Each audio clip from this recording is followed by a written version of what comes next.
ដល់សាររៀងស្មីសុំយកតែជីវិតមងភ្លឺពេលដែលមាននូនចូលមក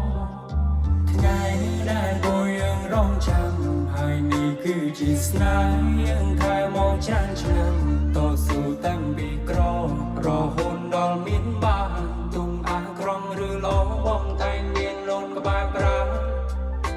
បងសូមសារពីក្នុងថ្ងៃនេះថាបងពិនជាស្នេហ៍ដងខែរំលានេះឆោបនដូចកាយរំកាយដូចពោសអូនអើយសារអ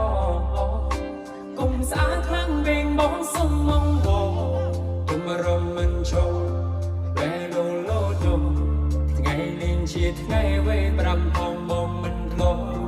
ចាំទុំរៀបចំឲ្យយើងខាតជាគូបងអូនគឺជាប្រពន្ធដែលបងទុំអូនដូចរងសុំជាប់បែរដួងមួយនេះផង